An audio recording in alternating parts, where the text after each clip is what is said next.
afternoon, everybody. I'm gonna go ahead and call ourselves to order. Today is February 9th. Monday, February 9th is 2 p.m. So I am calling to order the Ogden Valley City Council work session. We are here live in the Huntsville Town City Chambers, as well as available online with Zoom.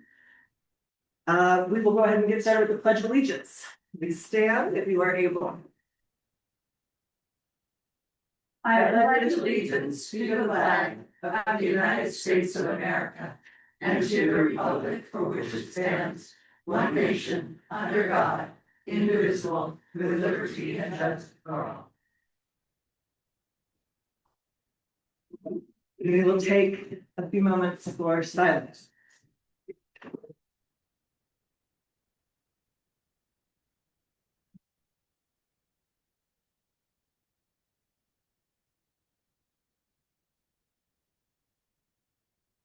Thank you. All right, today is our regularly scheduled work session meeting. This is the time where the city council can get together. We have a public session, we have a public meeting act.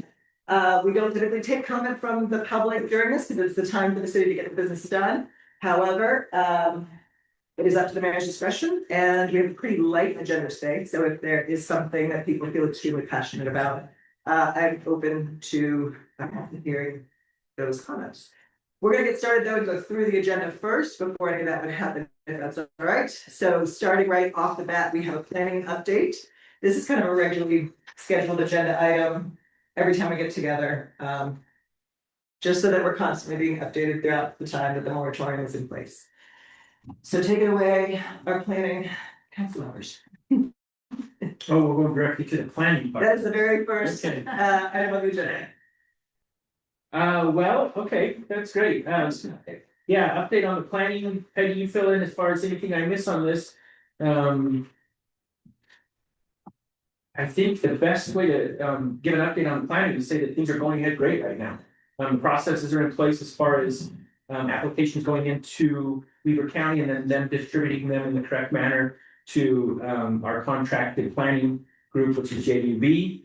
And they are in the process and learning and doing more each and every day to help, hopefully help the citizens out to educate them and get the ones that we can get through and provide the necessary information for that. Yeah, I think that's the main part of my update on that. Peggy, what about you? And if we move that into the planning commission, actually, the Okay. work that they're doing, you might want to kick off with that and then I'll fill in if you want. Go ahead. They met, they have assignments, they are all working on the zones, they have tasked Brian to our city planner to review the general plan and the draft, and they're putting in the demographics right now. And his team is working on the income and the population demographics, and they're gonna start populating that general plan again. They're gonna update that information as well. Yes, so we talked with Brian, and that was a proposal we brought with the $30,000 to $40,000 for that project. I asked him a week ago how to verify that. And do we need to have a vote on that? So before we go ahead with spending that money. So I just saw your email came today that we probably should formalize that and write it up and bring it back. But we've already started the work, so you told us to go ahead and we went ahead. So that was that work. So what we want to do, Chad and I with the planning group, is give them a solid foundation on the general plan and the zones and the ordinances. So then they can pull everything together from the public comments to the candidates' comments to a final draft, working with Brian and his team. So that is kind of a separate issue than the permitting. He's working about, what did he say on our call Friday, 20 hours a week? Yeah, 20 hours. On permitting and issues with administrative stuff, setting up routines and processes. Brian is working 20 hours a week on just permitting. Now, so this other 30 to 40,000 was for the planning commission and the help and support they're gonna need to get this done. So they're off and running. They all had their assignments last week. They're coming together tomorrow night. Everybody's invited. It's a public meeting to Craig Call, who is a renowned land use attorney who lives in our valley and has written the book on land use. So he will be here tomorrow night, 6 to 8. Mhm. He'll probably take, At least the first hour, if not a little bit more, depending on the interest and questions. yeah, and then we'll have the rest of the time for the group to review the work that was done. There's a lot of work and they're going through it. So that's our first week. They've only met twice. This will be the third meeting tomorrow night. But they're moving and they're looking at this and taking it very seriously. So we're excited. They'll get some background from Craig. Hot topics, do's and don'ts. And then, or not do's and don'ts, that's not the right term, just hot topics and how to approach them. I guess would be the best. And hopefully there's a lot of questions that will be generated to help them finish their work. So that's where we're at with planning.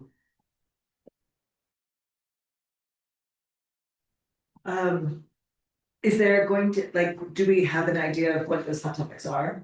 Yeah, we have a list, and I know I got your email. No, I'm not, it's not pressure on you. Yeah, I got it right here. All I need to literally do is forward it to you, and I got one other call, sorry. No, it was leading into my thing that I was suggesting in that email was leading into, because I only copied you, I didn't copy. paste. Yeah, I saw it. But so one of the suggestions I was gonna make was,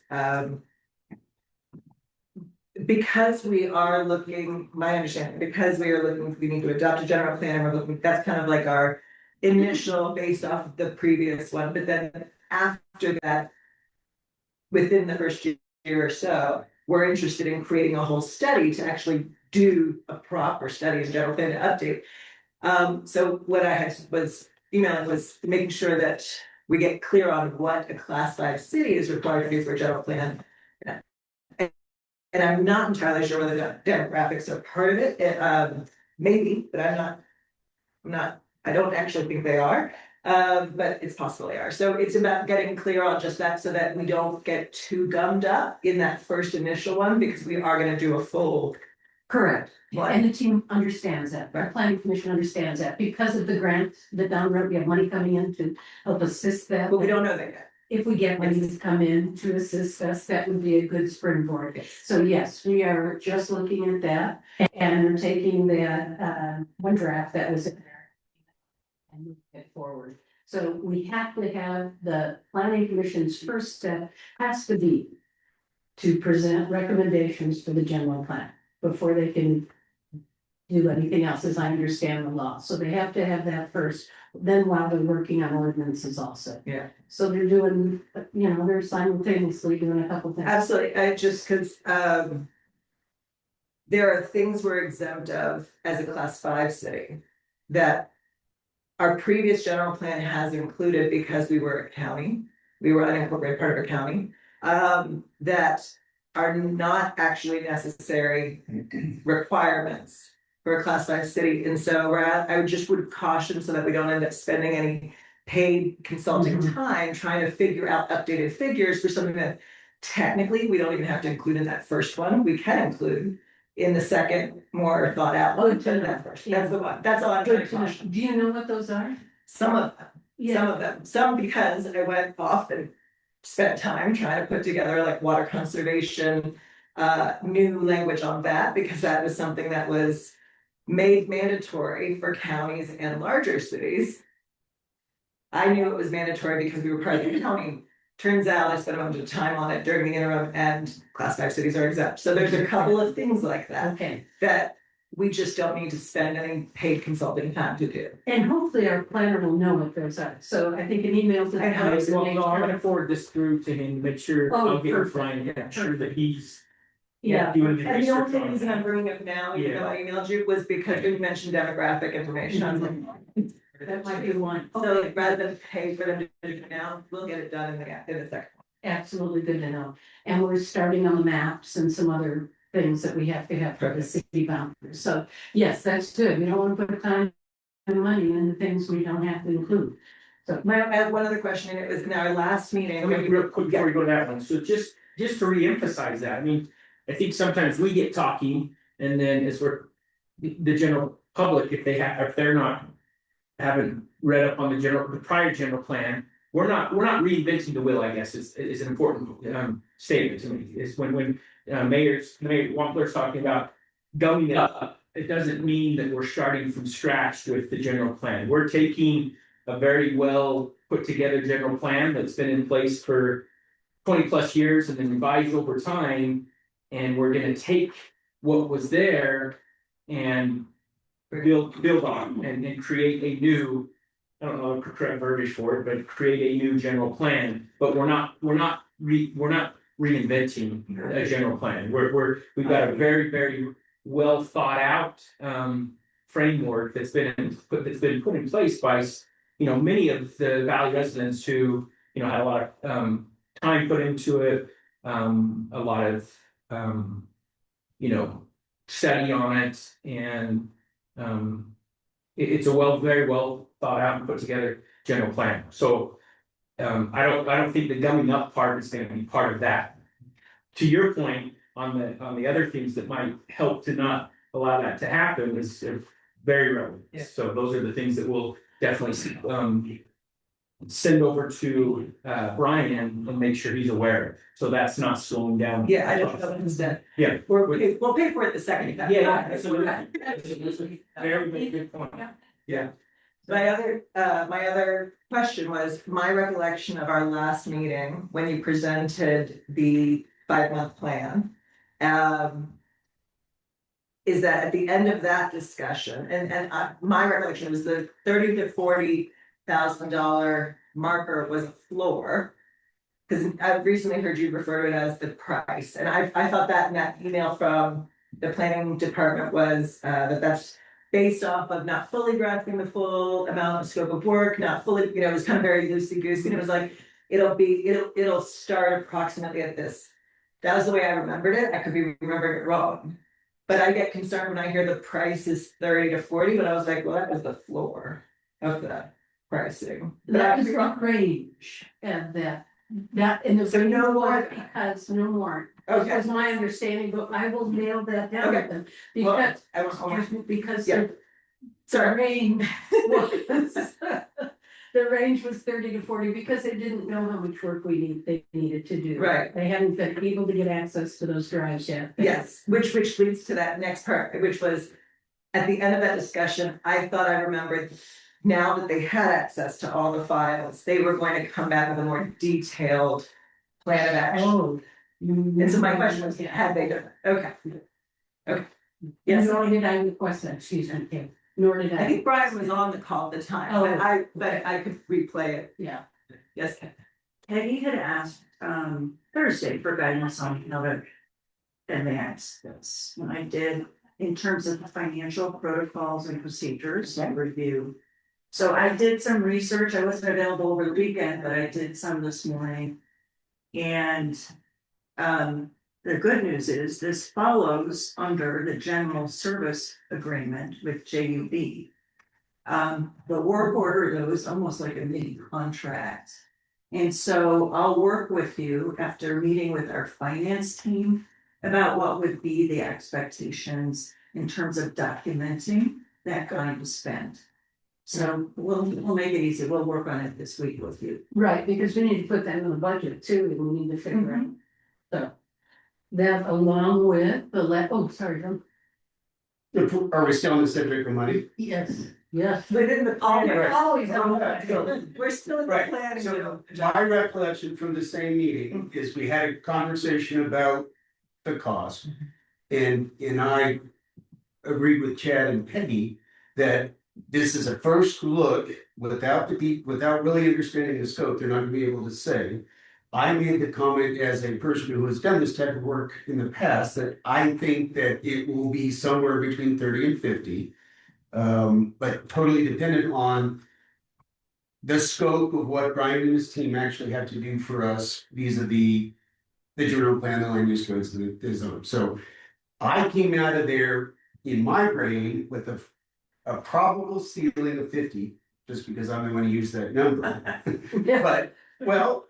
But I also made the point that in our draft budget, noted, it's a draft, but well, it's a draft budget that we approved, there's $242,000 set aside for planning, and so there's plenty of headspace in there.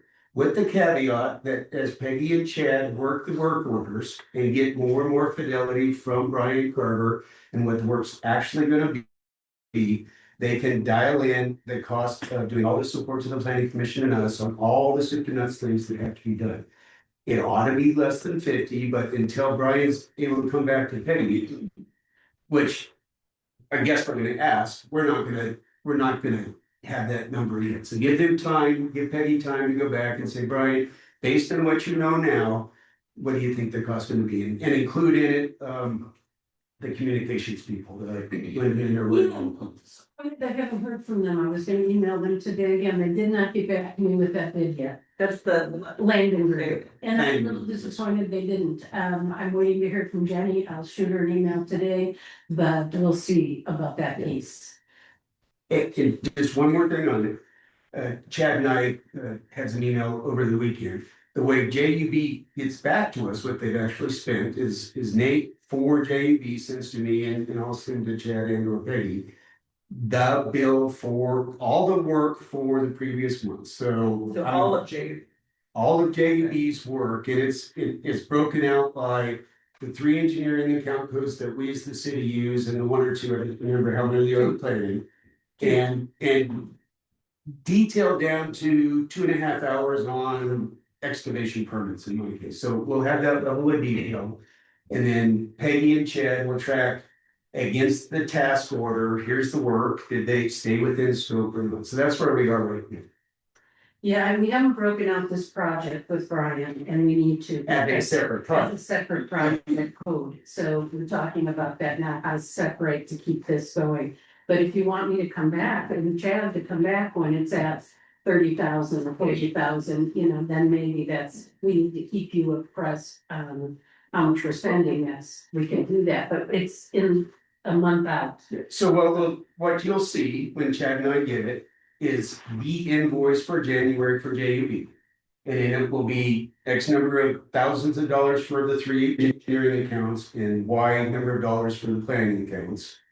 And that invoice will come to council just like all other invoices do, and we'll work or not. And then February is when we'll start seeing the actual cost of the planning commission support, more time support. Kate, we've not been ignoring you. Yes. We're just talking details with spreadsheets. Yes. You know how much I love Excel. No, I just wanted to make a comment, in terms of the budget that was adopted. The amounts we have to spend, I don't view as they're solid and having a lot of headspace in them, in that they're based on estimates. And it's our first year and we don't have a lot of history, so and also in light of the fact that I think our sales tax is really gonna take a hit with The lack of snow. Yeah, the lack of snow, the lack of tourism, so I've talked with Peggy about viewing this as, spending that we need to do, go from baseline, we need this project done. And we know there's that first 40K, what have you, that will be available. And to use that cautiously in light of our current environment, but you're proceeding to do that. You've got good people working on it and presumably a good plan. Right. And for the other part of the plan, we did give them, we looked at that number as what the county had spent on planning, and we budgeted it out by month. So we were looking at how much it actually is costing us versus what that estimate looked like. So we're trying to track that as we go along every couple of weeks. Brian and Chad and I sit down and run through all of the invoices and we'll go through all that, and How are we doing? we're 10,000 under the first. They were 10,000 under the first month. Yes. Engineering was right at the ceiling of the task order. Look, I mean, but this is also, I would imagine we'd be under in the fact that we have moratorium, so that we're not able to process that. Yeah. So we use that. Right. Okay. clearly would be, but at the same time, it's gratifying to see it on. But- Just fun to see it. So that was good, and now this new thing we learned Friday, speaking of planning, that threw me for a little tailspin. Is that we cannot go to Frontier when Frontier goes to. Their new- Open Whatever it is. opengov.org, they're not letting us come along for the ride Do you know when that will be? in about 3 weeks. Oh. So, But that being said, Nate Yes, and so- Brian have taken necessary precaution on that, steps on that to be ready for that. right, as an interim thing, so what I would propose we do now, because now we have the engineering firm doing spreadsheets and tracking, and that's wonderful, and thank them for helping us, that's a great support. But Kathy and I were looking into all of the IT recommendations early on to the transition team, and I think we need to have vendors come and give us a demo and see what vendors like Cassell can do for us in Public Works and the other vendors that were on the IT platform. So if you're okay with us moving forward, we'll get some demos going. So we can look at how to track this. We're gonna have to come up with our own frontier as a city. That would be the case with business licenses, special services, so Everything. that all Sorry, go ahead, your hands. No, I would just say, it would seem like you could throw out some good RFPs. Request for proposal. Sure. And we could get some good. I think you did that. We did that, we had the 3 vendors, we picked TechRegen for this, we picked Cassell, Yeah. but we did not pay for their Public Works platform. Right, but my recollection was because why pay today when we're not ready? Right, We'll pay tomorrow when we are ready, which it sounds like we're gonna have to start getting ready. isn't that like the cheeseburger? Okay, with you. I don't know what that is, but I'll take a cheeseburger. Here's my question though, so we have a contract to move forward with permitting, business licenses, whatnot, With, the county. county. But yet we will not be able to use their, that's what I was told Friday. Who told us that? That's what I was told Friday by Brian. Was that not true? Did I hear that was wrong? that just about planning them? Because we're not moving forward with them with planning. Well, what I heard Peggy say is Brian was told that when they migrate away from Frontier, we're not gonna have access to whatever it's called when they go to the new platform. For Is the that the? permitting, yes. Because when we Understand. We when, can still do GIS, we can Well, still do other. when we negotiated with the county, we were assured that we would have access to the new platform if we needed. So once we hear from Stan or Sean or whoever, let's have another conversation. Okay. We were I'll assured, call Stan and ask and see what's going on. we were assured that we were gonna have access to it. I mean, Would you like to? Yeah. Okay. So like business licenses, I've got to contact them. who told Brian that? Just so we know who That to. I don't know. I didn't ask. So with that said, I am 100% with Peggy on, let's start looking at our options, because we're gonna have to do this anyways, and once we bring it in-house. We can control the revenue side of this much better, and we can begin to get close to net zero on the costs of our planners and engineers and everybody else. Doing the reviews of these so we can pay for itself. So we already have engineering that needs it Oh, yeah, all 4 need it, engineering, right now, business. right now. Well, I think you were only doing excavation. Or excavation. Yeah, the only thing that is outside of Frontier right now is excavation, because the county could not, for a good reason, let us do excavation reviews and Frontier. Because of the way Frontier did excavation reviews. Okay, let me clarify that. Maybe I did not understand this correctly. Hmm. On that call, did Brian say we cannot do Frontier past 3 weeks? That's what he said, because you questioned him on it. Yeah, so I'll double check. Find our kids. I will find out. I will work with Stan at the county and see if we can continue until we can get, it'll be months before we can get on a platform, to.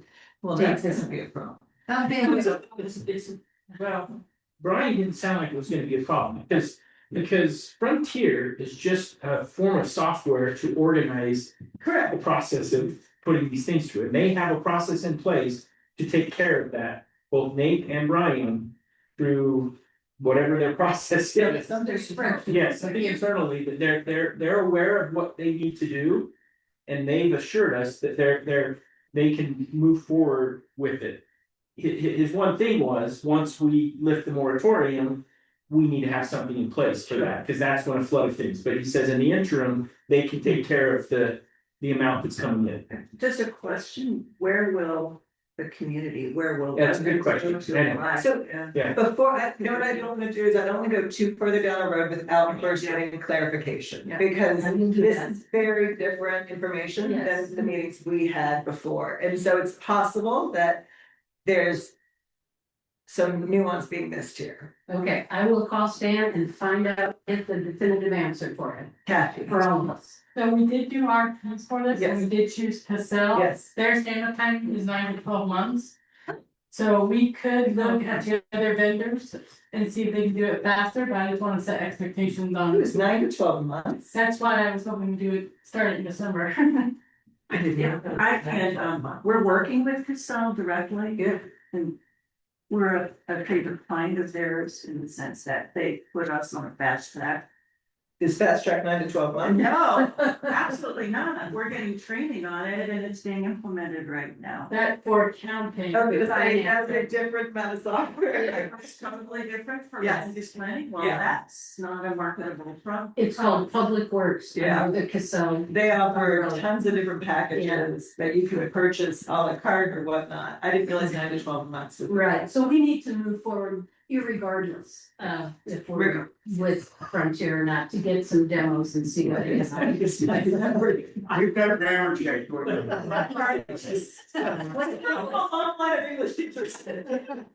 I sit this way at this end because I am an engineer and I'm not an English teacher like, and poor Chad stuck in the middle of it. I'm not doing the spell check right here. If it turns out that we need to immediately go to consider option, we've gotta do it ourselves. Let's have a mini sit down. If we've gotta do a working session, let's do that. For the whole permitting process at Yeah. large, Yeah. because it's more than just Cassell, there's a whole bunch of back end that we have to do. We'll be able to figure it out, but the first question is, what did you actually mean, Stan? Okay, but for the time purposes, because public notice and work session. We can do it if it's just you and Chad. And if you have those two departments, I can join it as well and discuss it, otherwise. If we have to do a work session, we can do a work session. If we have to, we can do it. If we do it with just two of us, great, but if we have to do more of us, we'll just create a work session to do it. Well, that's what we're doing whenever Monday. Right. But if we have 3 weeks and we wait till next week, then we have 2. Yeah. Well, Oh, I know. so I feel the pressure. that will know the answer by the end of the It's just- day. The 3 of us, we can do it today, tomorrow, any day. I met with Sean Wilkinson today. This subject was not told to me by Sean. And the subject of permitting writ large came up, because I said, from your perspective, Sean, how's this going? And he said, all these hiccups, not hiccups, but you know, things. We're from a nuts and bolts perspective, it's working, like Chad said. But he did not say to me, by the way, kicking you off. So. Okay. Our next scheduled work session is this Friday. Yes, it is. That's Oh, true. That is correct. I have that in my notes today. Yes. Oh, because of the holidays. It's not holiday on Monday. Perfect. Okay, how about, Sorry to throw that out there, but I was worried about it also. no, that's important. That was new information. So we need to get on that. Today is Monday. I still think we could do that before Friday. Okay, I will get with Stan today. Okay, I was thinking Chad and, Well, no, I'll email him and get an answer first, and then they can work on the plan. okay. And Stan would answer for all of us, or Well, do that I is- need to go looking for answers myself? You know, That's why Sean Hoggins is probably a better person. Uh-huh. oh, Well, Sean, just let me know what Stan says and I can follow up with Sean. and do you want me to ask about business license? No, I can, Okay. but if you find out from Stan and then he finds out from Sean, because Sean would be a person I would go to for business licenses, so. Well, Frontier's going away, so if we're told by Stan you don't get Frontier, because Frontier is the platform for business, for special. Well, but you don't get access to the new one. That's. If Stan says, then we'll go straight to Sean and say, do tell. Yes. Yeah. Okay, yeah, anything else? Otherwise- Yes, one last thing that I wasn't gonna bring up, but I might as well since we're talking budget is. So in this process, and I talked to Don a little bit about this weekend or Friday, whenever, and I'm continually getting emails from citizens who asking about permitting, findings, applications. And as it's increasing, I'm realizing a lot of my answers are answers that probably should go more directly to our planners. And because they can answer them more directly than I can, because it's going to them eventually anyways, whether I take the first hit out on it, it's still going, it goes down the line to usually ends up with Brian's email. And so my question is, can we set something up, path B, that maybe is a direct email for our citizens to be able to email these types of questions into one email area and then make a better decision as far as where they go. You just have to tell me what you want the email address to be. Okay, and is this something you already set up, Don? Can you kind of? Yeah, we set one up for engineering at Ogden Valley, Utah.org. So I think planning at Ogden Valley, Utah.org would be the thing to do. And it eventually becomes on our website and in media say, and planning questions go to here, and then whatever you set up for triage and the questions works. But at least it's centralized. Brian and you or whoever can do it. And that's what we're doing over in engineering. Is that, if I'm hearing it correctly, you would basically forward resident questions straight to the planning gentleman? Well, that's the decision we have to make. How are yours going once that comes in? How are you distributing those once they come into that email at this point? Nate is the first triage on engineering, because he's our city engineer. I would suggest that Brian Carver is our city planner, and he would be an appropriate first triage, in my opinion. Yeah. That's why I preface it is that by Yeah.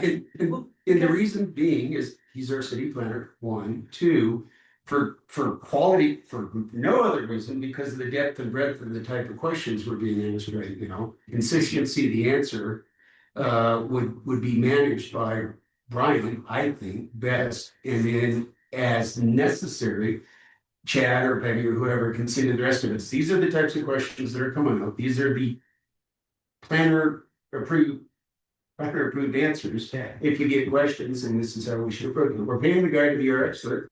Let him be the expert. Because what's happening, and I'll just give you an example of it. So I'll go in and answer to the best of my ability with the knowledge I have on the moratorium, and I'm getting pretty darn good at it as far as understanding how to do it. But what happens is we have citizens who will take my answer and want to go further into it, want to ask more questions. And so all of a sudden, we have a 1 to 2 email thread that goes up to an 8 to 10 one. And I'm continually going back and forth where if I can send them over to the planner, he can say, boom, this is what it is, this is how it is, and be done with it.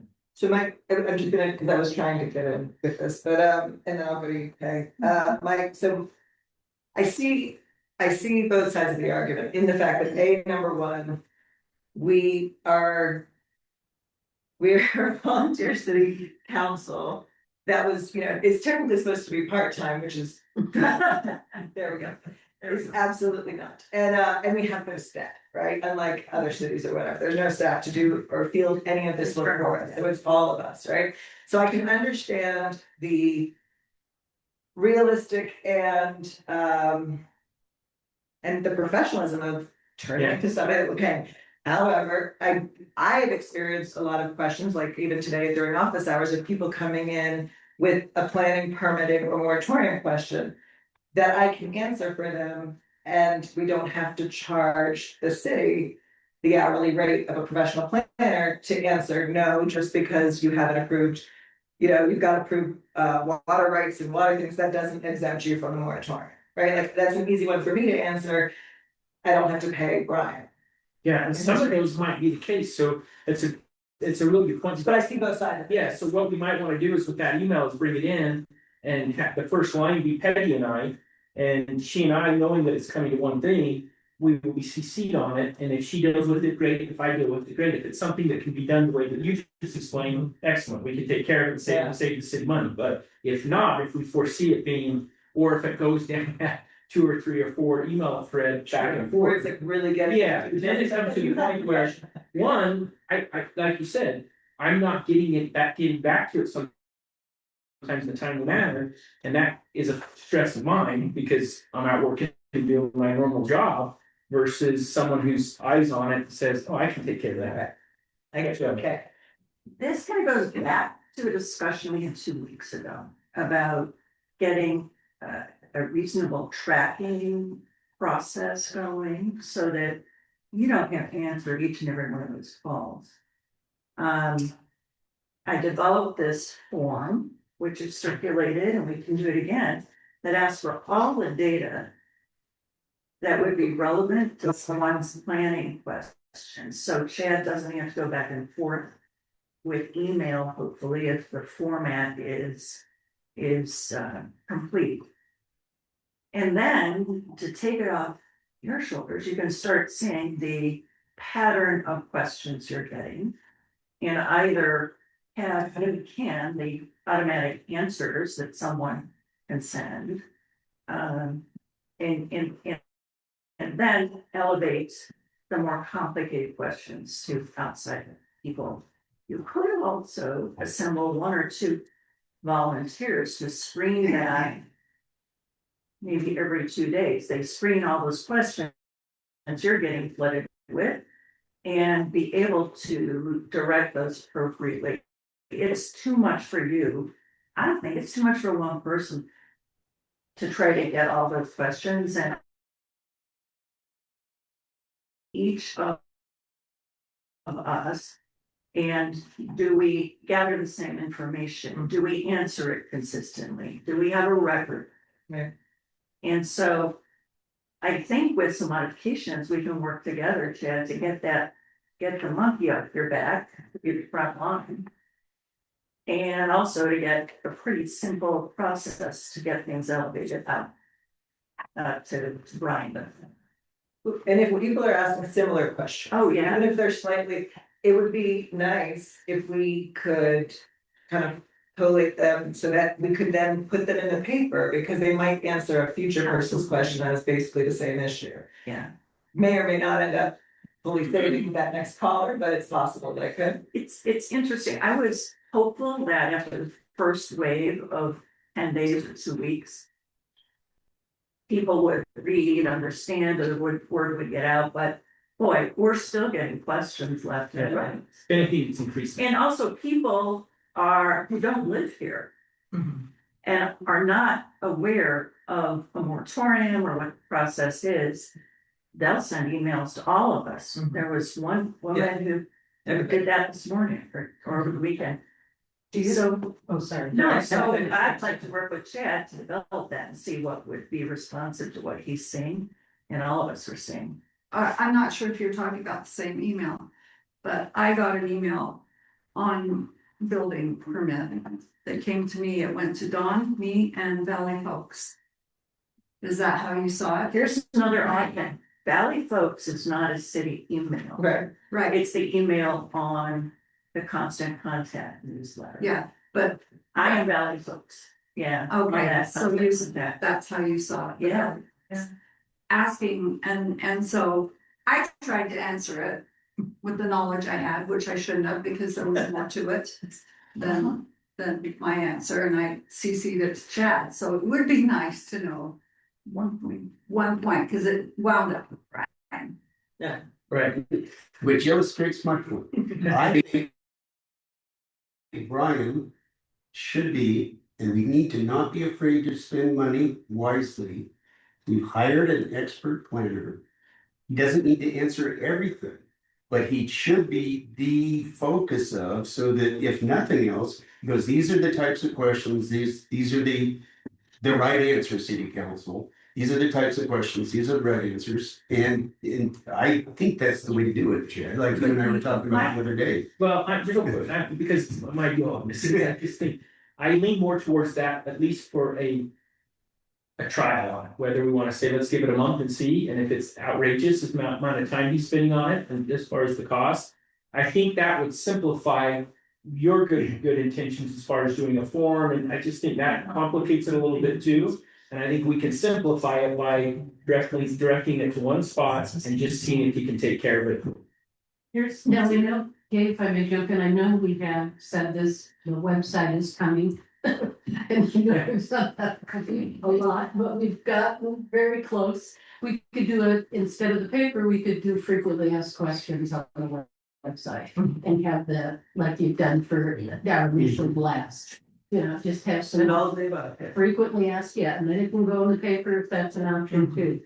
I think, it's overwhelming. I know, my phone blows up with Mhm. everything from Frontier to requests, and it's a lot. So if we can have something go through the website soon, I think that will help them all have one contact that can answer those.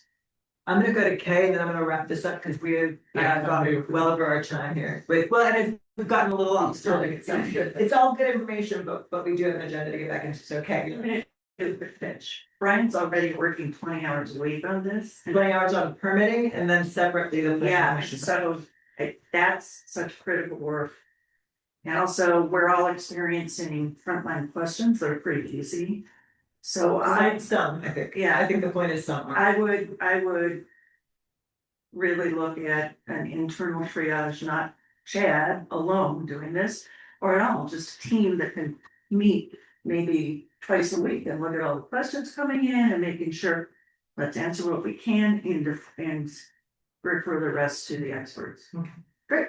So I think I'm gonna sum that up and say, Chad, we've gotten a bunch of different potential pieces of advice for you to decide whatever you feel most comfortable with, and we can either discuss it later or you can make some decisions. Okay. As well. Good. All right, we're gonna move on to the Pineview Loop Trail Grant app. Everybody on the city council got paperwork to read before coming to today's meeting. And take it away. This was your, Mr. O'Reilly in the audience knows. So, well, I was approached by Eden Trails, a nonprofit here in Ogden Valley, Mr. Alan O'Reilly with Eden Trails, who has been a longtime proponent of building the trail system in Ogden Valley, specifically in this case, the Pineview Loop pathway. We all know that as the paved trail between Huntsville and Eden and other parts. And what he has asked of us is, would we, as the city, give him a letter of support towards a Utah outdoor recreation transportation grant with the intent of using those monies to do an engineering feasibility study on completing the loop eventually around the south side, around 39 and then 158 back up to Eden. So, which is the long-term plan of the Pineview Loop Trail system. I believe it is a wise thing to do. The cost to us is a letter of support signed by the mayor. And I have suggested in it that we commit an amount of money out of our future Proposition 1 monies. Proposition 1 monies are monies generated out of sales tax, not our general fund sales tax, a different part of it, that we receive as a city to use towards transportation related stuff. The monies are traditionally used for infrastructure and planning and things like that. They can be used just to pay the bills. In other words, snow plowing, if we actually had snow to plow. So I have suggested to my colleagues that we do in fact provide Eden Trails a letter of support, that we think this is a good idea. You can give it to the Utah Outdoor Rec people, whoever that is, and we would commit X number of dollars. I've suggested $10,000. We're making about, our first Prop 1 receipt was last month, $9,300. I recall we project about $55,000 in this fiscal year, which is through the end of June. So it's about 20% of our Prop 1 for our fiscal year. Mr. Wilwright has also reached out to the county through Sean Wilkinson to Commissioner Froer. He's asked for the county support. What he's been told, and I affirmed this today with Sean, is that the county's interested. There's no guarantees. They would like to see us, the city, be involved, us say yes and put some money in. he's also gonna reach out to Huntsville Town and ask them if they would like to support because Huntsville Town is part of it as well. So I believe it's a good thing to do if he gets the grant, just like if we get the UDOT TPA grant, it capitalizes other people's money. And at the end of it, we'll have a plan which will show what the feasibility and all the steps that would have to happen to eventually complete the loop around the lake, around the reservoir, sorry. So I think it's a good idea, Collins. I'm gonna actually, because while Alan's not here, at least you used to be the vice president, I'm still, he's the vice president. That's one comment. And also in addition with that letter, I believe we can secure matching funds from some of our sponsors. So we can probably double whatever you put in that letter.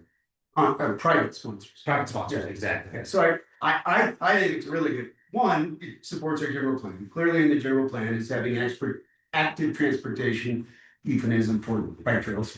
And that is the gaping hole right now. We cannot safely ride around the reservoir and get from Huntsville to So what it commits us to is a letter that Alan or I or somebody will write, and a commitment of, I would suggest $10,000 right now, which is 20% of our probable fiscal 26 monies, which is through the end of June, which to me is not a lot of money. Yes, it's some. How would you use those monies? I don't have priorities to come back to you guys yet because we don't have a transportation plan and things like that. The other way we would use those monies is to pay the roads bill. But I think this is a good use of it because it'll provide a future feasibility study so the future Alan or us can go for monies to complete them. That was my one concern. We'll do the feasibility study. We put money into it. I love it. I'm a bike rider. I use the path all the time. And I'd love to see it go all the way around. However, I was wondering how long and will it be feasible for cost? I mean, where would we come up with the monies, the additional monies to build it? Because it's gonna involve some pretty heavy engineering infrastructure to get around the dam. So that's a great question, Peggy. The chicken and the egg that happens is there's no way in HE double toothpicks, anybody will grant us money if we don't have a feasibility study showing how to do it. Yeah. So the necessary first step is to do the engineering feasibility on, here's how you would do it. And in those are sometimes generalized, in in calendar $26, it would cost, I don't know, $2 million, and then you inflate it from there. But without the feasibility study, nobody will give us money, or nobody would give UDOT or anybody else money in the future. So I guess I'm asking, what's the long plan? Do you have a vision of what it's gonna take You put it in the general plan. to do it for? It's in the general. To do it for, are we looking 3, 5, 10? You want. This is a feasibility study of what needs to happen, not how to go about doing it. The how to go about doing it could show up in our transportation plan, which it should show up. And it can be elsewhere. Part of the UDOT TPA grant, if we get it, is updating our transportation. Yes. And also, I'm sure there would be, if it's a good feasibility study, there would be an opportunity for many other grants from other sources. Lots and lots of sources and not just the state recreation department. So what do you need from us? Do you need us to put it on? Well, first I want to answer questions. If so, if we need to vote, then we'll put it on the agenda for next Tuesday, which is what I suggested to you, City. I'm still trying to wrap my head around. I love the idea. And I've heard forever that it's too expensive to do. That's why I'm asking these questions. And that is, if we can get the feasibility study, we put money into it. We have to be able to support that with grants, with city money, with other things. Are we gonna commit? That's what I'm saying. So, Janet, so what we've committed, or what we would commit, is 10,000 of our dollars and a letter signed by the mayor Got to it. get the feasibility study done. How to get the trails built is a future thing to do. and she wants to, she's got me about that. But I'm asking, with the investment, what's the guarantee we're gonna move forward? There is no guarantee. I don't know. Well, how about when we vote next Tuesday, that we state in council that we think this is a good idea, and based on the results of the feasibility study, we think that we should approach ways to actually get it funded. Okay, I'm gonna let you go and then I'm gonna go ahead. So just on the Eden Valley Trails organization, that is our number one sustainability. We are looking at a number of private sources to help fund that. can't really get anywhere without the feasibility study, so I have to have that first. The other thing is we've advised, at least in our group, to meet with Frisco, Colorado. If you look at their trail system, they have a very similar situation. You have to cross the dam. They did it and surprisingly was not that difficult. I think if we use them for a model and talk to them, we can figure out how to get it done. We just need to get some horsepower behind it. I think we can figure out how to get it done. That's not my worry. It's not fun getting it done. So, right, I think I get where you're going with it, and so what I would say is, as far as today's agenda and the ask that Councilmember Hickman has put out, it would be the first step of anything happening. Right, no, So that's one, but to answer your question is, as we've discussed, right, our favorite line of show me your budget and I'll show you what you care about. We have to start working on our fiscal 27 budget. If it turns out, first we have to see what the feasibility study says. If it is something that is just so astronomical that it is not something we're going to dedicate, a budget line item for today, I don't know that that's the case, but we have to start with the feasibility study. But then we would look at, okay, do we want to start a reserve fund? Do we want to do something in our upcoming budgets that we can lay this out to? There are also, as we said, there's private funding. The current trail itself was done in sections by the Trails Foundation of Northern Utah. Before it was that, it was called Weaver Pathways. Weaver Pathways. But that was the group. And Mr. Wheelwright happened to have been, highly involved with all of that as well. So there's some consistency throughout with Mr. Wheelwright. But and they did it in chunks because they had to raise the funds to do it. And every year or every couple of years, they did a new chunk. And the last one was this last section that takes you basically to where we've ended, which is around Old Snow Basin Road, Chris's kind of area. And then they've kind of dissolved out of working here for the most part. Eden Valley Trails has really taken over. Jefferson Home, which now has a broken rainbow. Yes, that was the last section that they paid for, but it was all nonprofit money that they would raise and generate, and they would end up committing to certain sections. They haven't entirely left this valley, but they've kind of stopped doing anything on that pathway the last few years, but Eden Valley Trails has committed to taking it up, which is excellent. And I think we all agree that we would want to support that effort however we can. absolutely. I announced it on the WFRC, they do active, transportation funding, you're well aware of all that, but as much as we can help, we will try to start with the feasibility But study. we have to go along with the feasibility study. I guess what I'm saying is there has to be a commitment by us to follow through on some of this. There does not.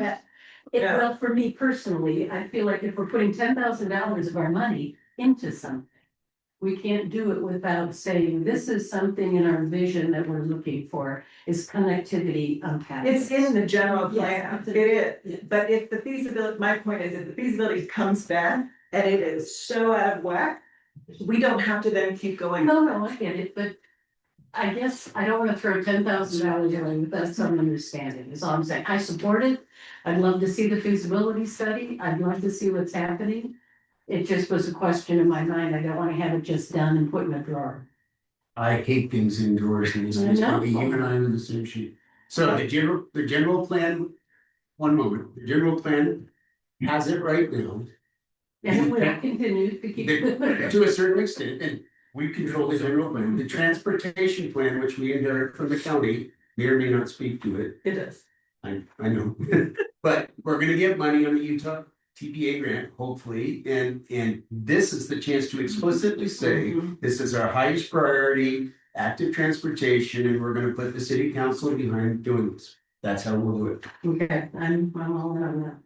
I'm gonna jump to this gentleman, The feasibility study I think should also include maintaining the trails, yes, because they do get tore up a lot. Yeah. They do. Use them, so that's another cost. yes. Well, in this particular ask, it is that section to complete the loop versus the existing trails. So I'm sure Alan, right, because there are issues over there that don't exist right here. So, yeah, all right. Might be your name for the record. Oh, yes, I apologize. Of course you are, Martinez. And Kay, there's something to add something. I just have a question. Can you provide the letter of support and then commit the money after you get the grant? No, No, you have. you gotta have it. Well, let me rephrase that. We could not, Yeah, we can, we can find out. it will, putting your money where your mouth is, or is the way to get things done. Yes, it's easy to sign a piece of paper, but if we can commit some city resources, they know we're serious. So that's why I proposed If to. you don't get the grant, then you'll. We don't. Then we don't have to pay the money. Oh, Yes, oh, yeah, absolutely. Okay. No, we don't pay him. It's the same with our UDOG TPA. If we don't get the grant, we don't pay the $25,000. Right. That's even better. It helps to sweeten them to accept you, is we're putting our own money in if you will also give us money. It's part of the interest that they want on the group. Do any of my peers say no, don't bring it to vote next Tuesday? There we go. I shall put it on the agenda for next Tuesday. Thank you very much. All right, moving on to proposals to create committees. This was K. And with K with a subsection of done with a specific committee. Go We were ahead. this was for next Friday, I'm going to come with a proposal, I don't have one today. Last week, we talked about various committees Okay, that we were going to approach. Or going to consider.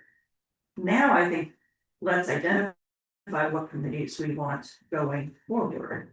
And then I'll provide a template for us to get those committees up and running. okay, I followed everything except for when you said last week, we talked about the type of committees that we wanted, but I'm with you with today, we can discuss. The actual committees, I thought that was kind of the same thing, but let's go ahead and review that. I have a question that I don't think got answered last time we were. Is the emergency preparedness committee, I don't think it is. which is That's because I wrote this and I just didn't. I don't know that it's in the same vein, but. Let me see what other cities do in terms of creating a standing committee on that. Okay. Well, I would, What I are you could reach out to Lisa at Weaver County and see what Weaver County does. Yeah. I just never got, you know, Yeah, I didn't cross that question. I didn't know. What were you gonna say, Don? The subset that is gone. right, but before we get there, that's the subset, let's go with the big topic point, and that is, Let's go with the topics we decided last week would be worthy of consideration for committee. And that is the naming group that Peggy offered to work with. And the other area is ag, having an ag committee, which we've all talked about in terms of having a standing committee. And Don has a concrete proposal now for a water advisory committee, which a number of us talked about during campaign season. So to me, that would be among the leading committees to start. Mayor, you talked about a youth committee as well. youth council, a senior advisory group. So here's the thing, in talking with our city attorney. What we would be doing is putting a resolution on next meeting's agenda. And it's just a formality, but these aren't commissions, that is different, that would be an ordinance. For committees, best practices in Utah would be that we do pass a resolution. In that resolution, so that we don't have to come back and do it again and again and again, you can list out however many you want to do. You do not have to do all of those that you name, Okay. but if we leave them off, and then we want to add a youth council, we have to do another resolution. So my suggestion would be when we do the resolution, let's name everything we can think of. And only start putting together whatever we're ready to work on, but then we don't have to come back later and do another. Okay. Does that make sense? Sure. So that's why I put down all these extra ones, whether there was the business association, the seniors, the youth, we can add emergency preparedness and put it in there, and then it doesn't have to be a committee or whatever it needs to be later on, but it'll be passed so that it's there if you want. Does that make sense? Sure. Okay. Well, and I think that committee list is gonna bolster if we put that out and ask people about it. I mean, there's a lot of interest in having advisory, involvements outside of even what's listed here. I would guess that would triple or quadruple if we wanna make sure we have an extensive list, so we don't have to continue to do what you were just saying with that. Sure, I mean, yeah, there's a ton of ideas out there. I just met with the real estate group this morning, and they were asking about certain committees they could be a part of. And one of them being the business association. Yes, absolutely, that would make sense. Yeah. Others just have historical preservation, but they tend to also be commissions, which is different because then they're making decisions that involve money. Whereas, these would not be, these are more like advisory groups. You just pass a simple resolution to form them and then they can advise, but they don't actually make any real. Could they evolve into that? That you'd have to pass an ordinance every day, and in semantics matter, you would then change it from a committee to a commission and you would upgrade their. Gotcha. Did they make recommendations on spending Yes. to you guys? They can make, advisors, yeah, they can be advisors. Do you need names of everybody? Because I'm not asking for them. Do we need that? Sharon. Elise, She asked if they could advise. Another thing that came to my attention before the meeting, some people attended this meeting interested in being on the naming committee. Or the naming advisory group. Yes, It's an advisory. Yeah. And anybody is welcome. yes, Yeah. I wonder, are you open to other committees? yes, Yeah, that's what I, yes, that's like what chat is. Because we've been talking about dark sky, astroptourism. Yes, that's right, and I, see, this is what I did with her with emergency, I just didn't think of it at the time. Dark sky, and we can do, because we've got a new paper that's gonna come out by the end of the week, we can see if we can throw this in there and say, if people have ideas. Shoot them out to, who wants to be in charge of various, I mean, I can do it myself. Communications. I'll put it on. Okay, okay. On a resolution. So then we'll just have them email you if they have ideas. Sure. Who are we emailing? It'll be Kay, Hoagland. well, we need to get that out into Into the paper. everybody. Yeah. Okay, did you sign that so I can? I did, yes. Okay. We're going back to you. We're going back to me, because, emergency management, I think, is something more than just a committee. It's not just advisory, It's not just advisory. Okay, so, I think. Yeah, okay, so I don't know, if that's something that we elevate. so we can take that off. Or just take Or it put it off. on and change it later. Put it on the list. I've just changed it. And then we can elevate it because in the code, there is a procedure sketch. To formalize a committee as a standing committee, not just an advisory group. And that, I think you're right, is more on the dividing line of being a city function versus an advisory group. Yes. Okay. Yes, we have Blaine Vernon for the record. Blaine, he's principal. I'm not sure if we're throwing in them now or just dealing with the K, but recreation, group for. Okay. This passed up, and then, one of the that didn't make it over from the, transition team was sustainability. Or something. Yeah, that's right. So there's two more that I'm going to add to the list. Excellent. Yeah, did you have an- Also, agriculture, but also / agritourism, Yeah. so we hold it together. I think you need facilities.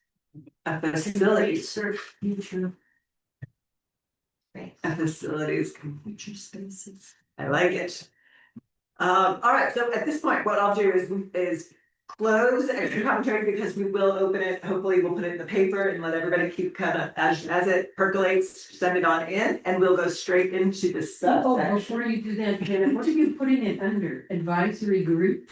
Or, because under our code, we have, as down referenced in his 2.03.30, authority to establish, exempt, and dissolve of advisory groups. So are we doing committees or advisory groups? So it will be decided based on. Yeah. Yeah, for the ones that have a more formal role, like the city function. Those are gonna be committees. Advisory groups are more to advise on one question or a focus that is not mandated by law. So the naming of the city, we're an Right, advisory. that's an group. advisory group. Okay. understand we're defining the lines as we go, because a lot of cities. That's why I'm clarifying. Yeah, we barely put it in the advisory group classification because we wanted more involvement in the community. We knew people would show up and want their own committees to pursue interests and get input into the city on those issues. I think we said robust engagement of the community. Heck, yeah. Which I think is a sign of a robust community, when you go into a new area. And you're going there for tourism or whatever it is, you go in and you have. You know, when you jump onto their website, whatever, you see that that city has that. It shows that, yeah, engagement shows that the committee is, and we want that. We absolutely 100% want that in the Hudson Valley. How the Olympics? That's right, but we're gonna close down suggestions and move to the subset, because we're gonna run out of time on my very short agenda today. So Don had submitted a proposed advisory board charter that everybody had received, and take it away, Don. Add Olympics to the list, please. So I have proposed. I have two to propose, actually. Ian Heaton and I have been working on an ag charter as well, agricultural community charter. But in the present case, I sent to everybody a very draft water advisory board. As Peggy pointed out, I specifically went to that section of our code because using the advisory board versus the committee gives us a lot more flexibility. And more importantly, to me, those who choose to be on it, instead of being mandated by a bunch of rules and minutes and blah, blah, blah. Advisory board gives us a lot of flexibility. So everybody has a proposal for me for a Ogden Valley Water Advisory Board to include, and I can't get the computer to work, so I can't pick up what you guys sent. But essentially, I stated it, water's the lifeblood of this valley. The Water Advisory Board's job is to provide recommendations to city council and the planning commission on those things that are related to our responsibilities. Land use codes, floodplain management, discharges by stormwater and sewers into the rivers and lakes and whatever. All of those are in our group. It is not meant to be a forum for adjudicating issues between water companies and developments and things like that, unless those are directly part of our statutory responsibilities. Those can be adjudicated in the special. I suggest membership from I just read it. I'm suggesting citizens through organizations like Ogden Valley Watershed Action Group, the water irrigation companies themselves, the water and wastewater companies themselves, agricultural users of water. There be some relationship between this advisory group and an agricultural group. The developers need to be there. They've got a stake in this. We should invite River Basin Water. We should invite those state of Utah organizations, Department of Water Quality, DNR, people like that. Weber Morgan Public Health should be involved because of their oversight of septics and wells, and the U.S. Geological Survey is an exhaustive list. No, I don't intend, if we pass the charter, to be restrictive of those who come. I was trying to describe who should be there. I suggest that the appointment of a chair and co-chair should happen by this body. And then those co-chairs go out to these organizations and find representation from those organizations. I suggest that it ought to meet no less than quarterly. It'll meet whatever it needs to, but I put a time frame in there. I said it would exist until we decide to make it go away. Kay called me today and said we should probably say we'll charter it for a year and then we can recharter it and just make sure it's still doing its thing. I don't care either way. So that's the intent, but really the intent is for what do we, the council, and what do we, the planning commission, need to know to do our jobs? How are we informing land use? How are we informing zoning? How are we informing those things? How are we informing sewer discharge? How are we informing stormwater discharge? How are we managing floodplain management? Do we need to do things differently? That's my intent. I think you may have answered my question a bit, that not only is it water quality, water availability, but you anticipate it going into questions of sewer, wastewater, and that end of the water spectrum. Water in this case is. Good question. So what is water beyond the lifeblood of our valley?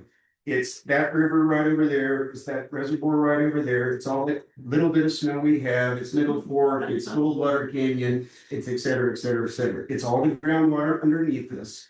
It is the discharges from the stormwater drains, it is the discharges from the septic tanks, it is the discharges from the sewer treatment plants that exist here, which are all septic tanks that water is going back into the ground. All of it's interrelated, so the advice that this group will do is within all of that back to us in the planning commission. The questions that get asked and answered come from us and come from the planning commission. What do you guys want to know? We'll go find the answer for you. That's my intent. So I guess my only reservation on it is I think that water in a year like this is going to prove it, is that it's possibly one of the hottest topics the state has to deal with. So how are we going to keep a group like this, keeping the politics out of it? And at the same time, not being able to bringing in information that is neutral, but not neutral, based off of whomever is your person who's in charge of the group, possibly having information to steer. I guess I'm not explaining that very well, but not bringing politics into this, because this is an important group. It's, as far as, some of these other ones that we have listed here, water is gonna be the hottest topic in the next foreseeable future, not just in the Wasatch Back, but all over the state. So my question to you is, how do you keep that neutral? Because you've named some of the groups that that you've already named, that there would be some reservations there. What do you mean by political? Give me an example. Well, anytime you form a group like this, if it's done correctly and they want to push their agenda, they can bring information in to steer the understanding of. They could say, okay, either extreme, they could say, absolutely, we cannot give another permit out into the Ogden Valley because we just don't have water, or they can, I don't know, I'm just asking you. And I'm not arguing with you, Yeah. I'm just trying to make sure I understand. I want to make sure on a hot topic like this, because we've got two different studies out there right now that one says this and one says this, right? Right, and so how are we going to make sure that we're giving information to our residents that we can confidently say, this is good information? Yeah, so. Let me answer it. I bet you do. So the intent is to provide a group that informs us. That we would ask, let's take the Hugh Herlo, Lucy Jordan briefly. What did we hear coming out of it? What did you hear is the one thing we should? Stop septic tanks. Oh, hold that thought. What did you hear, Chad? What did you hear that? This is why I asked the question. This is why I asked the question I asked. We all hear different things out of all these studies. And an example would be, and I'm a proponent of this, in fact, it's on the engineering team to do this eventually, is create a mechanism by which we get a independent, third-party, scientifically valid, whatever term of art you use, study that's 3 to 5 years long, longitudinal, all of our water. How much is there? What's the quality? So that there's fact-based, this is what it is. That's one example of something that this group might go after and lead. So That's a perfect example you just led with, and it just reminded me.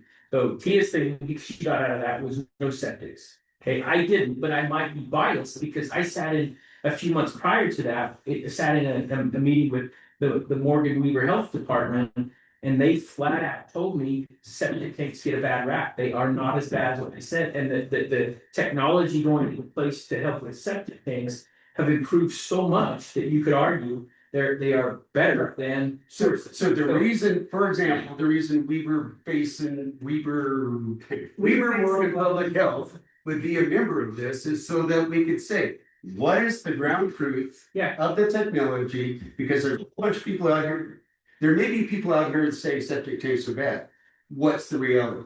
So that it's a forum by which we can ask questions of and get answers back that are relevant to our policy decisions that we in the planning committee have to answer. Peggy, speak for you, Peggy. Oh, I got a lot here. Start with one. Pardon me? Start with one. Start with one. First thing is, there's some mechanics of the group that I'm not quite sure of. I agree with you, this is the hot issue for everybody. And it is the lifeblood of our valley. I agree with you 100% that we need an organization or an advisory group. But I see language that confuses me. So it says Ogden Valley Water Advisory Board. And a lot of language of members and who's appointed and by whom. And it seems very, I'd love to run that by the attorney. Because there are some things in here that I wonder, if we're creating a board, would these people be held to our ethics standards? And would there be conflict of interest with some of those, like you mentioned, developers? And if we're looking at scientific data and study, I love that. 3 to 5 years is a little long to inform the planning commission. We need something a little sooner than that if we're gonna be making recommendations. But I'm wondering about, can we do it in phases possibly? Can we do the scientific first, get that information, then throw the net wider and bring in developers and businesses and other residents? You know what I'm saying? I think we need pardon? So I'm gonna I piggyback. think we need the statistics first. And then move into a bigger net of influencers. So, because you know, Dan, your water issues over everything. And many on our side of the pond have different water issues and are concerned about undue influences of folks. So we want to make sure we have a scientific group of nonprofit, non-biased folks that will really work to get us some data. Can I go quick? Sure. That was a really long sentence. That was only one thought. You started with some observations about the draft charter. No private authorship. Right. I put something out there for us to talk about. So I'm not fixed on it. The reason I chose advisory board, because that's the language out of our municipal code. It's one group we could do. Well, I propose to do an advisory board, not a committee, because I don't want all the bureaucratic BS. That's why I used Albert. But with the board, let's stay there for a minute. With the board, would we need to do public meetings and minutes and do all? No, If you have elected board though, and you're selecting membership, why would we not be transparent and open that up to folks Well, and minutes and Here's people a attend? typical answer. nobody's saying we won't be, and the public would be invited, I'm sure. But why put upon ourselves the bureaucracy that we have to do an Open Meetings Act? And just have an advisory board that's meeting, and I'm sure they'll keep minutes. But why place this bureaucracy on it or any other committee? I guess for oversight, that would be my first thought. Mhm. Here's the answer, the legal answer is, it's not a public body. It's not like it's legally established in the code. The planning commission, any more than your naming committee or advisory It's an group. advisory group. Is your naming, okay, so Yes, sir. you're hung up on the. Well, it says the city council shall adopt rules of procedure applicable to all matters, all entities. So if we're developing these rules, I just want to make sure we know what they are. That's all I'm saying, is because it's a different tier. If you're doing an advisory group and then you're electing a board that's gonna advise the planning commission, I think people need to be aware of that. That's all I'm saying. Let me address that language. Cause I put it in, the rules that will apply that was so that. They don't need Robert's Rules of Order to conduct their meeting, and we wanted them to have a looser ability to have conversation versus. Raising their hands in meetings and the like. No, but It's a level though, it's different than anyway, I think this is kind of tight. And I want us to talk about that further forward, so that was one issue. Can I just say, so my feedback is, this is very ambitious. It is, noble goals, all the praise, all the adjectives that are positive. I would bring it down to simplicity right now. We're just starting off. We've got a lot going on. My thought as far as having a water advisory board was to have one member of all the major water boards of districts. We have over 83. We don't need one from everybody, but we need one from the bigger ones, right? One person from the bigger ones who on a monthly basis just gives a briefing to the city council, so you're aware. We don't run water. We don't get to legislate it. But we should be aware so that we can make better decisions overall. That was my starting point. I think when you named out everybody from people from WAG and people from the health department and people, it's becomes too big and too ambitious. And you have people that are already infighting between developers, water boards, health department, this and that.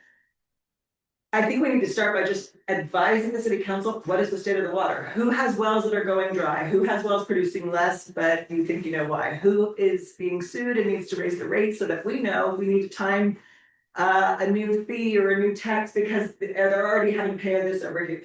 We just need to be advised is where I'd start with it and then grow from there. That would be my feedback. I love that. That's a great idea as far as, because I don't think any of us have a really good understanding of what you just covered, And the water board. the water issues. Yeah.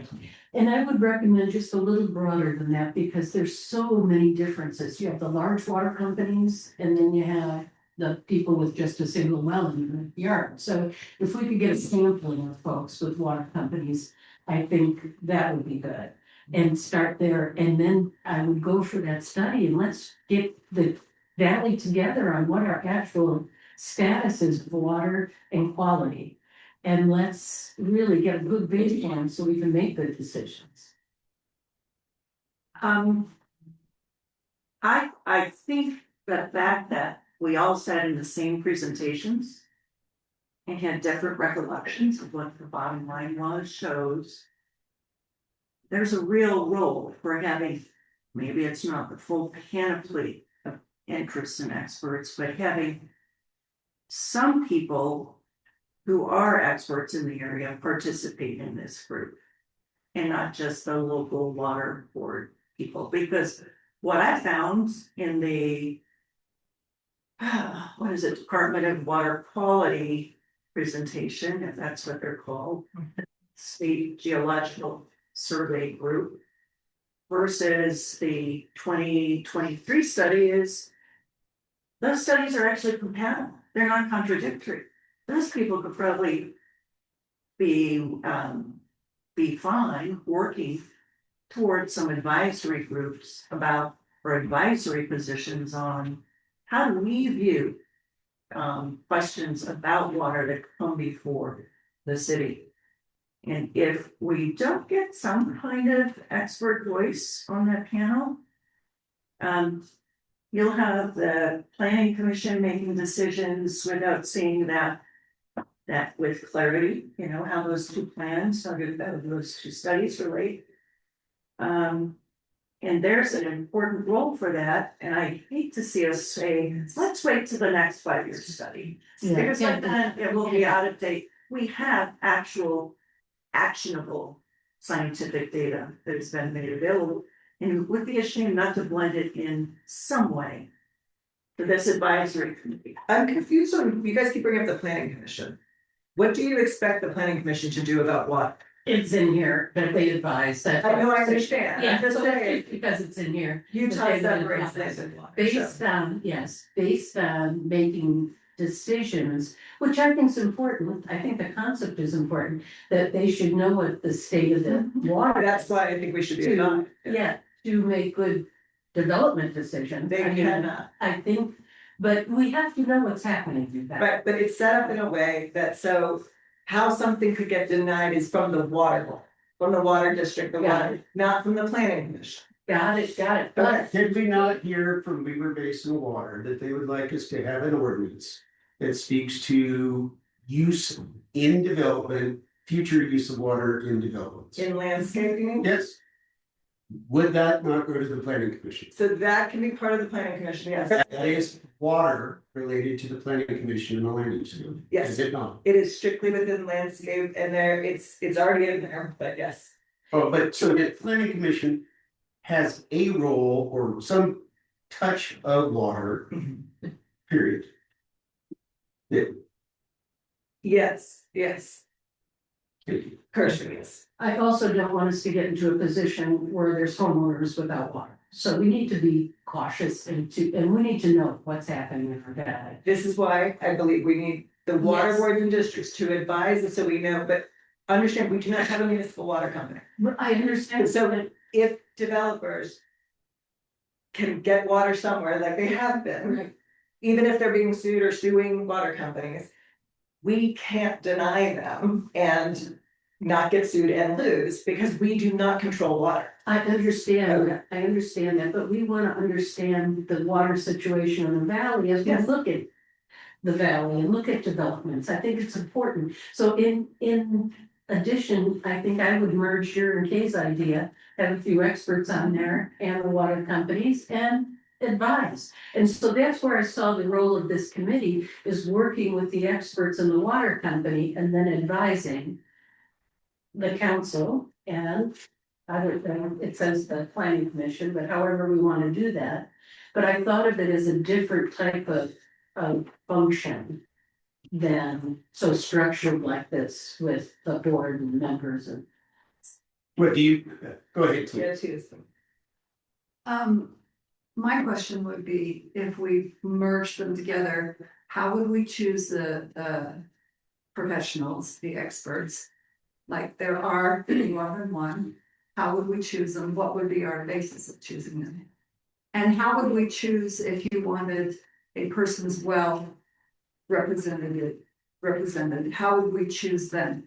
Right, and those are questions we'd have to ask, I don't know that, but I do think there should be a process to do that. Like I do think there's some organizations that Don listed that are excellent, you know, we have, I don't know what else is. Weaver Basin Water Conservancy as a representative for them to join us, you know, somebody who knows the water in our valley. That's what I would recommend as experts. When it comes to picking water companies or locals, I don't know. May I propose we, having heard these comments, we ask for a next iteration of this proposal, because I think there's interest. I heard from Peggy and Janet and having somebody going forward. But kind of reformat the proposal in light of these comments, maybe have some suggestions about. Well, in terms of what experts, I think the experts are already defined. People who have done studies or who have an official role already in what happens in water in this valley. The selection of who among the local water interests and companies may be appointed. We can talk about how you go about doing that. Work a range of sizes. Trying to get a range of size, getting some representative. And again, these aren't decision makers. They're giving us the state of the valley, the state of the city in terms of where we stand on water. Right now, it's very fragmented depending on what district you're in, what well you're on.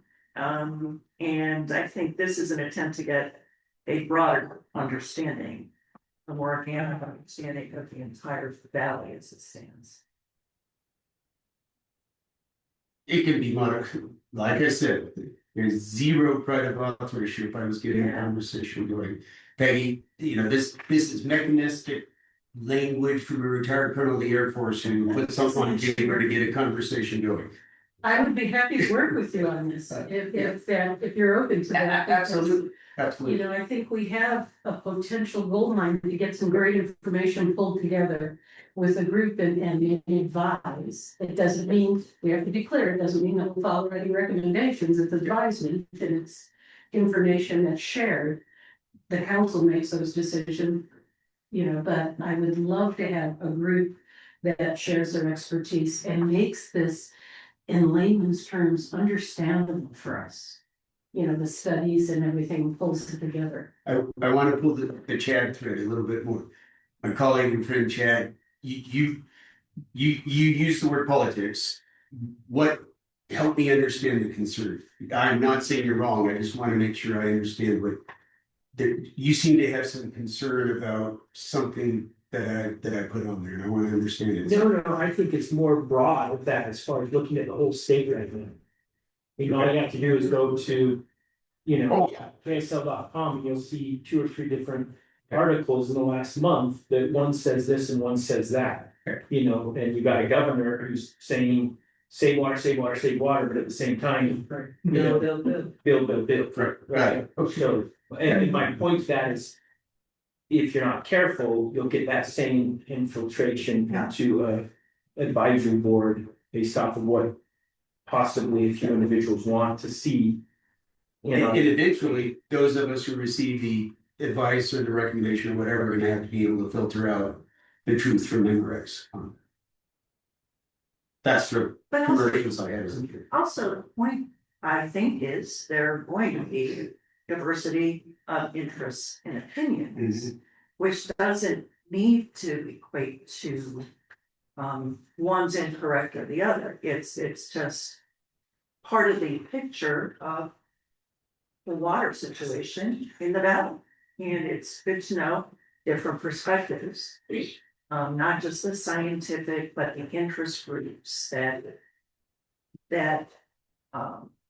make decisions about this, that need it in various capacities. Whether it's homeowners, home builders, or new businesses. You know, to have a good depiction and understanding of the interest groups and what the interests are, as well as the water quality issues and availability. Is part of getting the total picture of the valley. Peggy, thank you for sending your ideas and comments. Okay. Be happy to. So last I heard, kind of somewhat actionable, was the consideration of coming back with a different proposal of this. That was the last thing I kind of heard. I'm not in this and the other advisory groups or committees or whatever we're gonna do, we need to push forward. If it doesn't exist next week, no big deal, it hasn't existed for the last 20 years. Let's get it right, and let's get a process in place that can inform us and others who need to be informed over time. So, yes, and what it's just also for everybody else in the city council for future reference. I think this is a good example of how to use these work sessions, because you know, Don now knows this is not likely to get adopted had he put it on the agenda on Tuesday, because there's too much. But so don't bring it to a work session, get the feedback, go back, rework based off of feedback, we come back, we talk about it again until it comes to a point where he thinks he can get a majority vote to approve. And so for everybody else as well, when you're thinking of, do I put this on an agenda for a work session? Are you at a point where we can really give you proper feedback to help you know whether or not it's gonna go on the next agenda? If you're not yet, then wait, put it, you know, on one in the future when you're ready for pitch show and to get people's response. So thank you, Don, for having a full proposal for us to look at. We look forward to your next iteration. Before we move on to this topic, though, I have the naming the city topic, and I'm moving forward, and I have, you know, the folks that are interested working. I haven't been contacted by anybody else, so if you want to work with us, we're happy to bring you on. So has that been published to join this group? So Not yet, Well, I'm getting to it, because what I did after I left with that little proposal, was write up a 5-page one here. And one of them is transparency. How are we getting this out? How are we getting, you know, people's input? The survey structure, the public notice for this, you know, I really am wondering how to do this, even for the little group I got going. Right. So, collecting and analyzing the results, we gotta be very transparent. Even though we don't adopt their answer, it's a recommendation to the council, and that's gotta be very clear. It's just a recommendation, but we want to have it transparent how we're doing it. And the second part was, we wanted to make sure that this was advertised as this is the final one, everyone vote. Because What? this will be the final one. We're not there yet. We brought the statistician, we're gonna really try to get this out and get everybody knowledgeable that it's happening. To put a survey out again? Yes, Okay. to put a survey I out. thought you were like, we've made our decision. Oh, this is the no. final. No, please, thank you for. Liberty is now, No, Eaton is now Liberty, and Huntsville's Yeah, now. that is not, this was, but I thought it was too vague, just like Johnson, we had issues with it. Right. So we need to be much more transparent with these groups as we go forward, and that's what I'm trying to establish. How do we do that? So, I just have a comment that a group like that, you have probably 7,000 people that are gonna wanna be on your community. And with these committees, you may want to consider a limitation to the size, even the water committee, that was a long list of people. And you're gonna have a hard time making recommendations and maybe being an advisory committee if you've got hundreds of people or even more than 20. Yeah. So you may want to Top that at seven. limiting yeah, so, But I think they should be a good representative of the whole valley, Right. of the population. I agree, I'm just saying you can have Right. 7,000 residents that all wanna be on that one. but I think if they see the survey and we get 7,000 residents that will answer the survey.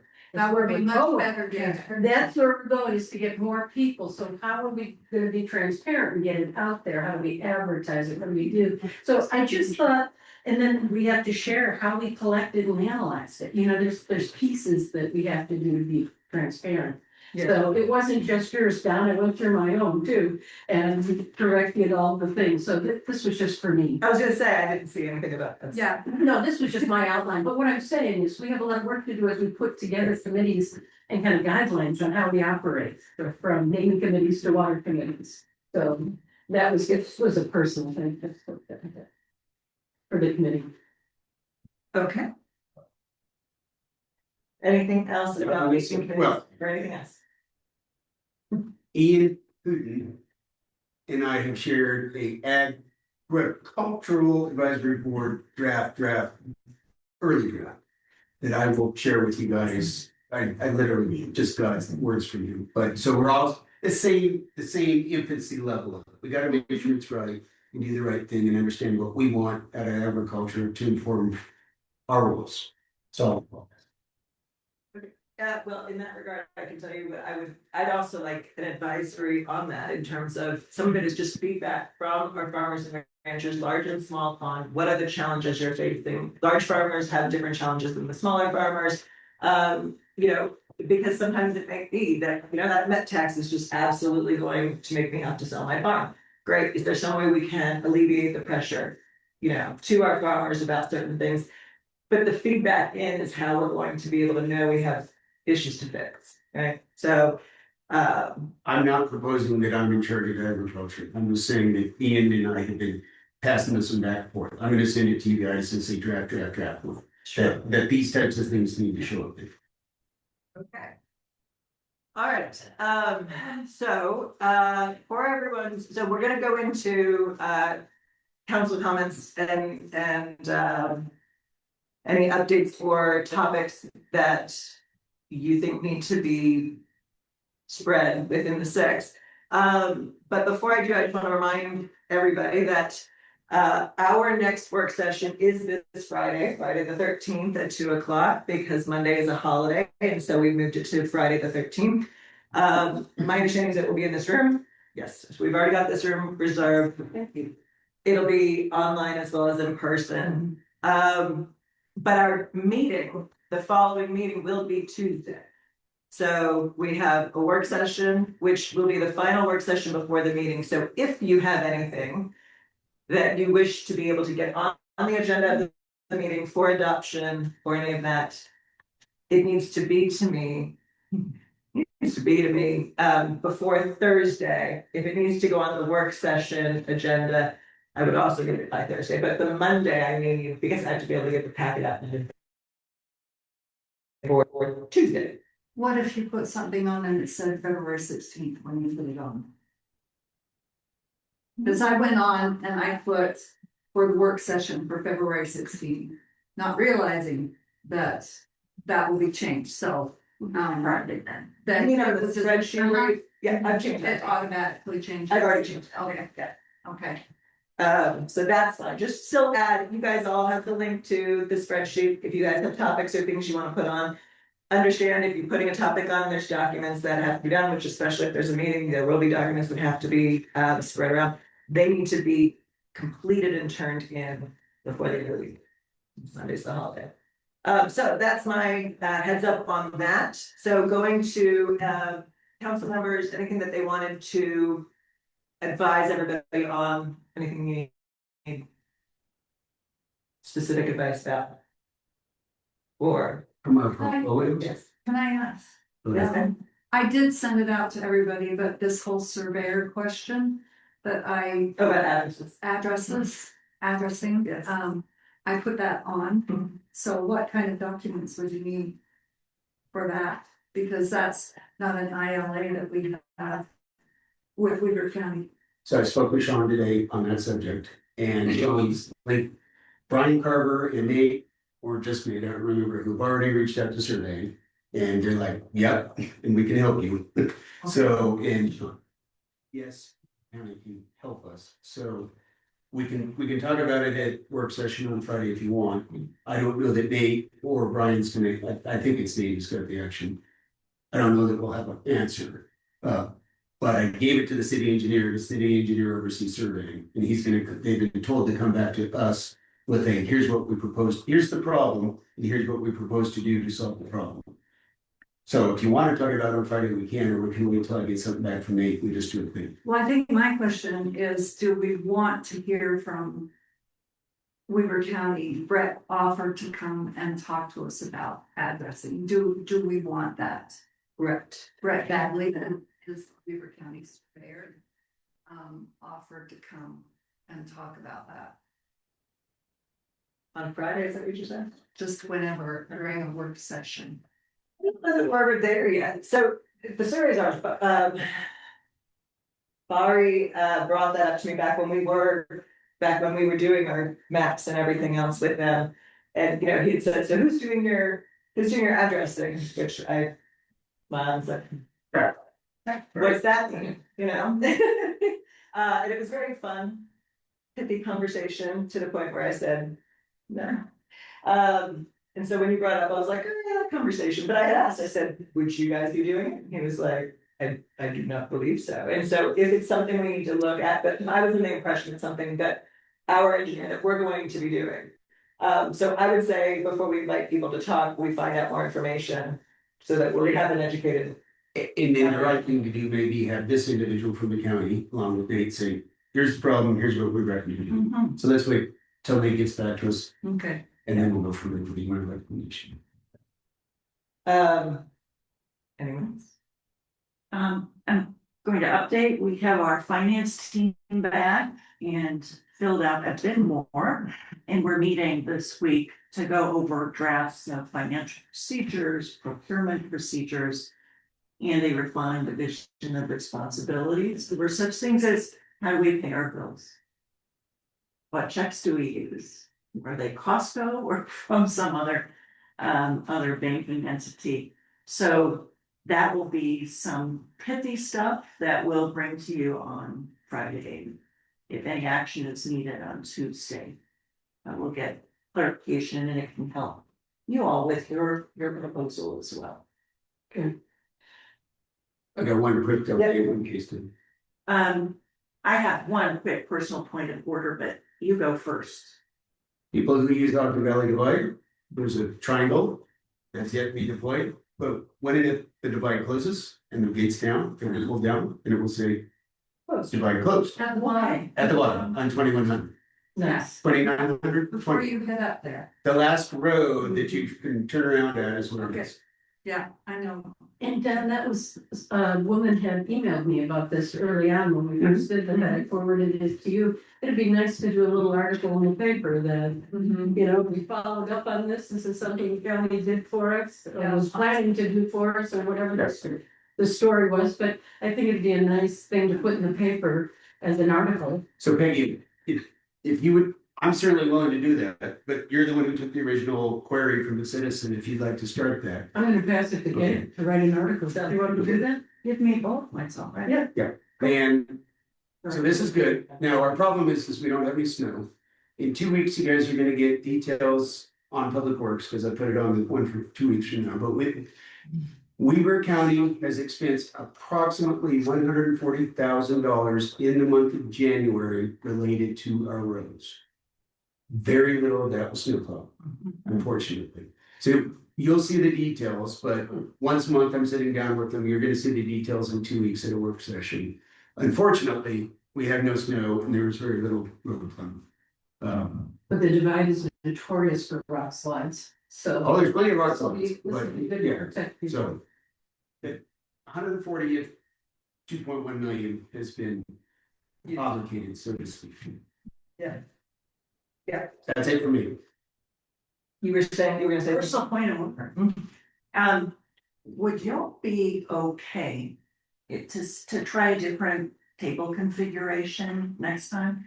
Cause I'm getting this stiff neck. That's why I sit here. I feel like I'm watching tennis. I don't like that, cause I'll talk to you all and I can't see when they raise their hand, so Yeah. it's my, yeah. We all love you, and I think it's neat you're coming, but we also, I'll talk to you before.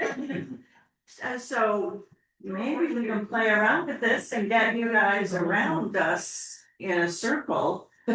And we'll still say, hey, what do you think? We just want you to be comfortable. Yeah, thank you. It's like, I feel the same. That's why. Do you like, I put my hand up here and Janet was ignoring. I me. wasn't. are we still having to raise our hand or something? We'll figure that out. I just Well, did- Tia and I have to do this with Janet, because she never looks. But at it's it. not explain this. So, but we'll fool around. The ends are Table, not. I get it. Okay, Yeah, so the answer is yes, we'll play with the We'll play. You guys can come and circle around the campfire, whatever, we'll fix it up for you. The last thing I'd like to share is I've been contacting Madison about priorities that she can help us with. Okay. So if anyone has thoughts or ideas, I think we could really focus her work on topics that we want. So if you have, she gave me some resources to look at, some things she's done for other cities as our LAA, our local advisors. So let's use it and see what, you know, she can help us with. So if we have any topics that, What topics did she send you? I have to open it up. I should just send it this morning, so I can forward it and you can look at it. And just seek some of the things that she can do. She sent some links to look at. So, Sorry, did you have? I have an idea, I'll chat about it with some other folks before. Okay, great, so we are. We have not yet paid, but we are going to be a paid member of the league. They've allowed us to act like paid members, even though we haven't yet to pay the actual fee. And in that, we qualify as LAA, which is an assisted for small towns and small cities. Without a hired city planner, we can utilize them. They do not become a staff member. They do not become, you can give them one or two big projects that they can help assist you with. They do not do it for you. There's a whole bunch of stuff. And the state is looking to defund them, and that's a different thing. oh, Which among other things, so which we were fighting against and I've sent letters. But in the meantime, we need to utilize all the resources at our disposal, so. right. So if there's a topic in any of your departments, or even just not even in your department, but it comes in your head. Let's bring them forth and utilize Madison as best we can. So that brings me to something that I wanted to update about. First and foremost, this Friday morning, as the newest mayor in the state of Utah, I will be leading the state legislature in the Pledge of Allegiance. At the state capitol, so I'll be down there in the morning and afternoon and then run back here for our work session at 2 o'clock. Janet, I'm glad we've given you practice here at every one of our meetings. Yes, Ready? so, Instead of running back and forth, Janet. well, I mean, Do a the lot pledge of- takes Oh, gotcha, you didn't want to say. less than a minute, but, well, I thought you might want to hang out and lobby a little bit or. I'm lobbying, so that was not gonna go next. Something we need. Is, Pay for that 1% tax. Oh, no, there's a lot more, so, we're now up to over 700 bills, just a heads up, at the state legislature, so right now there's about, a little over 700 bills that are being discussed. Last year, they ended up passing close to 600.